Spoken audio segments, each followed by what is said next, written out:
राधे राधे, ओम नमः शिवाय। दोस्तों, स्वागत है आप सबका मेरे चैनल नीता क्रिएशन में। आप सबको मेरी तरफ से मकर संक्रांति की ढेरों शुभकामनाएं, मंगल कामनाएं। और दोस्तों, आज मैं आपको इस पर्व के बारे में बहुत ही महत्वपूर्ण जानकारियां देने जा रही हूं, जो शायद कुछ लोगों को पता हो और कुछ लोगों को ना पता हो।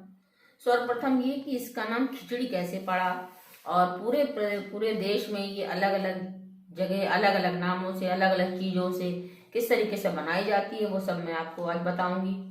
सर्वप्रथम आप सुनिए कि गिनीज बुक का हिस्सा भी ये खिचड़ी हमारी जो है ये गिनीज बुक का हिस्सा भी बन चुकी है। हिमाचल प्रदेश के तत्तापानी में एक ही बर्तन में 1995 यानी 1995 किलो खिचड़ी बनाने का विश्व रिकॉर्ड गिनीज बुक में दर्ज है, जो 25 शेफ की मदद से इतनी बड़ी मात्रा में खिचड़ी बनाने का लक्ष्य पूरा हुआ।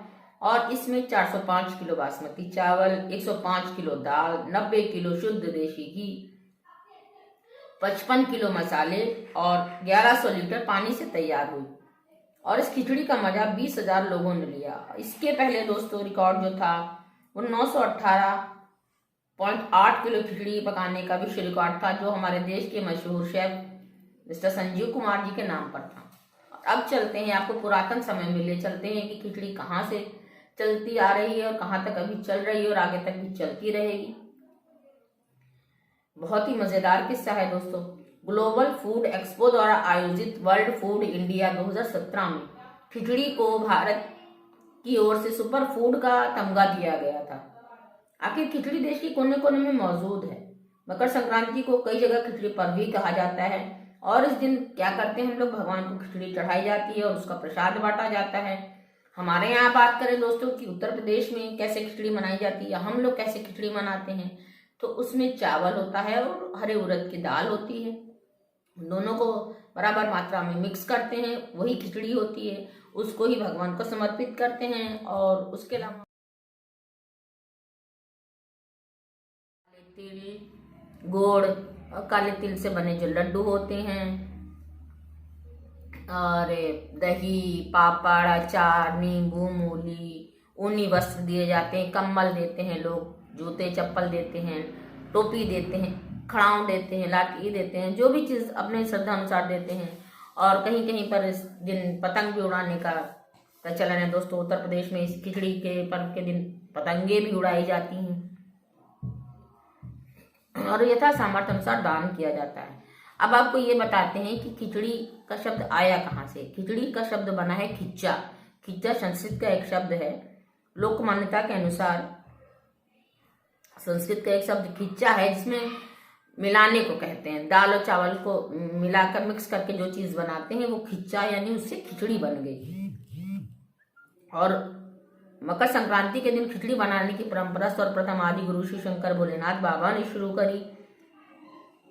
और इतिहास के पन्नों में खिचड़ी करीब 2500 साल पुरानी डिश है दोस्तों। 1350 में भारत में मूंग दाल से बनी खिचड़ी का उल्लेख होता है, सन 1350 में। और 16वीं सदी में मुगल बादशाह जहांगीर ने गुजरात में कुछ ग्रामीणों को खिचड़ी खाते देखा। जब बादशाह ने खिचड़ी खाई तो वो उसके मुरीद हो गए, उन्हें भी खिचड़ी बहुत पसंद आई। और आजकल के बच्चे जो है बटर खिचड़ी पसंद करते हैं। और इस खिचड़ी के दोस्तों फायदे बहुत हैं, बहुत ही फायदे हैं। छोटे बच्चों को, जो बहुत ही छोटे बच्चे होते हैं, उनको एकदम सादी खिचड़ी होती है जो पतली सी बनाते, मैश करके खिलाते हैं। और खिचड़ी चावल, मूंग दाल, बाजरा, अरहर दाल, साबुत अनाज और कई सब्जियों को मिलाने से इस खिचड़ी में हम पौष्टिकता भी ला सकते हैं। बटर और मक्खन युक्त खिचड़ी जो होती है वो शरीर को ताकत देती है। इसमें कार्बोहाइड्रेट्स, विटामिन, मिनरल्स और फाइबर होते हैं। खिचड़ी वात, पित्त और कफ के अलावा शरीर को डिटॉक्स भी करती है, यानी कि शरीर के जो विषैले तत्व होते हैं उनको बाहर निकालते हैं और आसानी से ये पची भी जाती है। और दोस्तों ये मेरे द्वारा आजमाई हुई बहुत है। जब भी कभी मेरा पेट गड़बड़ हो जाता है, मुझे भी लीवर की प्रॉब्लम रहती है, तो मैं मूंग दाल की खिचड़ी सिंपल। और मूंग दाल की खिचड़ी में क्या होता है दोस्तों कि 3 हिस्सा हम दाल लेते हैं और 1 हिस्सा चावल लेते हैं, उसकी सिंपल खिचड़ी बनाते हैं। वो खाते हैं तो पेट को बहुत फायदा करती है।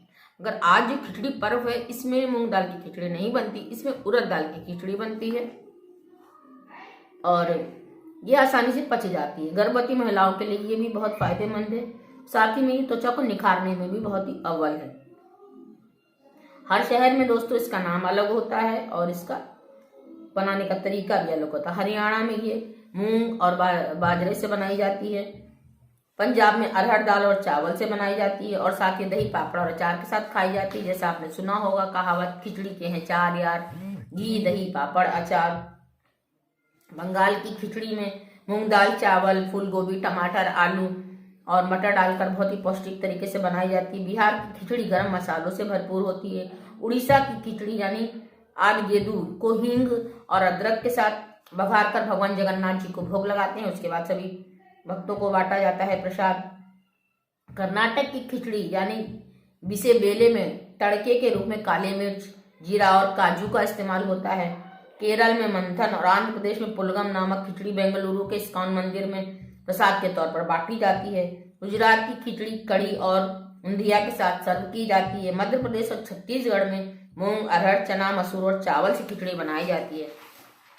इस प्रकार से दोस्तों खिचड़ी के बारे में बहुत सारी बातें हैं और खिचड़ी इतनी महत्वपूर्ण है कि इसके ऊपर एक सीरियल भी बनाया जा चुका है। उसमें यही दिखाया जाता है कि जैसे घर परिवार के अलग अलग सदस्य होते हैं मगर सब मिलकर रहते हैं, उसी तरह से खिचड़ी में अलग अलग तरह की सब्जियां दाल मसाले सभी कुछ पड़ता है मगर वो सब मिक्स हो जाती है तो एक बहुत ही अच्छी स्वादिष्ट पौष्टिक खिचड़ी बनकर तैयार होती है। इसी प्रकार से आप हम सब लोग मिलकर रहें और आपस में प्रेम भाव बनाए रखें। मकर संक्रांति का त्यौहार हमें यही संदेश देता है क्योंकि आज के दिन से ही सूर्यदेव मकर राशि में प्रवेश करते हैं और उत्तरायण हो जाते हैं। यानी उत्तरायण को देवताओं का दिन कहा जाता है, दक्षिणायन को देवताओं की रात्रि कही जाती है और आज से ही मंगल कार्य होना शुरू हो जाते हैं दोस्तों। तो इसी तरह से जुड़े रहिए मेरे साथ। सब लोग अपने अपने श्रद्धा सामर्थ्य अनुसार जैसे जिसकी रीति परंपरा है उस हिसाब से खिचड़ी बनाइए, खाइए, प्रभु को भोग लगाइए और सबको खिलाइए। गज्जक, गुड़ की पट्टी, तिल और लैया के लड्डू, मूंगफली। अभी कल 13 तारीख को लोहड़ी पर्व हो गया जो हमारे बहुत ही बढ़िया पर्व होता है, मनाया जाता है। वो भी हंसी उल्लास हर्ष उल्लास का खुशी का त्यौहार है। और खिचड़ी को साउथ में पोंगल के नाम से जाना जाता है, असम में बिहू कहते हैं। पूरे प्रदेश में अलग अलग नाम होते हैं इसके देश के मगर मतलब वही है कि नए साल का पहला पर्व, ये नए साल का पहला पर्व है। हंसी खुशी से मनाइए और इसी से त्योहारों की शुरुआत हो जाती है दोस्तों। इसी तरह से जुड़े रहिए मेरे साथ। मेरे वीडियोस को लाइक करिए, अपने वैल्यूबल्स कमेंट दीजिए, अपने फ्रेंड्स और फैमिली में शेयर कीजिए और मेरे चैनल नीता क्रिएशन को सब्सक्राइब कीजिए और मेरी फैमिली को बढ़ाने में मदद कीजिए दोस्तों। और क्या आपको नहीं अच्छा लगता है वो भी बताइए, क्या अच्छा लगता है और क्या आप देखना चाहते हैं वो भी बताइए। इसी तरह से जुड़े रहिए आप लोग मेरे साथ। देखने के लिए बहुत बहुत धन्यवाद। राधे राधे, ओम नमः शिवाय।